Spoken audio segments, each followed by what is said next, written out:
السلام علیکم ناظرین، میں ہوں آپ کا ہوسٹ ابو بکر اور آپ دیکھ رہے ہیں ابو بکر اختر پلس یوسف زے چینل۔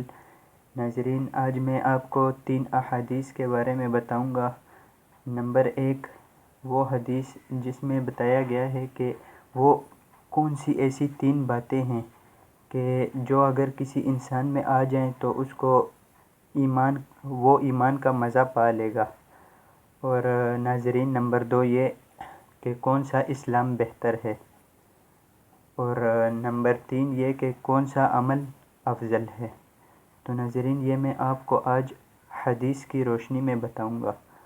تو ناظرین، ویڈیو شروع کرنے سے پہلے آپ سے ایک چھوٹی سی درخواست ہے، اگر ابھی تک آپ نے میرا چینل سبسکرائب نہیں کیا تو پلیز سبسکرائب کر دیں۔ اور اب چلتے ہیں اپنے آج کے ٹاپک کی طرف۔ نمبر 1، ایمان کا مزہ کیسے پائیں۔ نمبر 2، کون سا اسلام بہتر ہے، اور نمبر 3، کون سا عمل افضل ہے۔ تو ناظرین، ان تینوں سوالات کے جوابات میں آپ کو احادیث کی روشنی میں دینے جا رہا ہوں، ویڈیو کے ساتھ آخر تک بنے رہیے۔ عبداللہ بن عمرو کہتے ہیں کہ ایک شخص نے رسول اللہ صلی اللہ علیہ وسلم سے پوچھا، کس قسم کا اسلام بہتر ہے؟ تو آپ صلی اللہ علیہ وسلم نے فرمایا کہ کھانا کھلاؤ جس کو جانتے ہو، اور جس کو نہ جانتے ہو سب کو سلام کرو۔ حوالہ صحیح بخاری جلد اول حدیث نمبر 11۔ انس رضی اللہ عنہ نبی کریم صلی اللہ علیہ وسلم سے روایت کرتے ہیں کہ آپ صلی اللہ علیہ وسلم نے فرمایا، یہ 3 باتیں جس کسی میں ہوں گی وہ ایمان کی مٹھاس یعنی مزہ پائے گا۔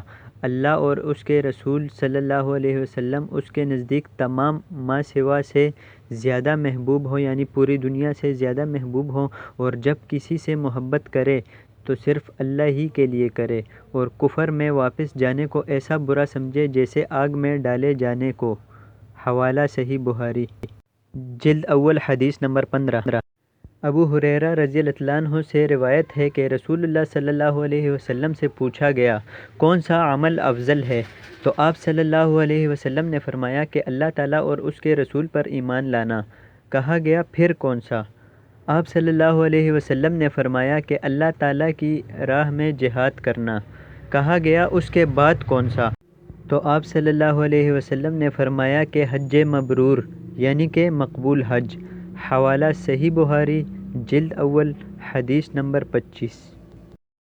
تو ناظرین، کیسی لگی آپ کو آج کی ویڈیو؟ کمنٹ سیکشن میں ہمیں ضرور بتائیے گا، اور آج کی ویڈیو اپنے دوستوں کے ساتھ لازمی شیئر کیجیے گا۔ تو مجھے دیجیے اجازت، اللہ حافظ۔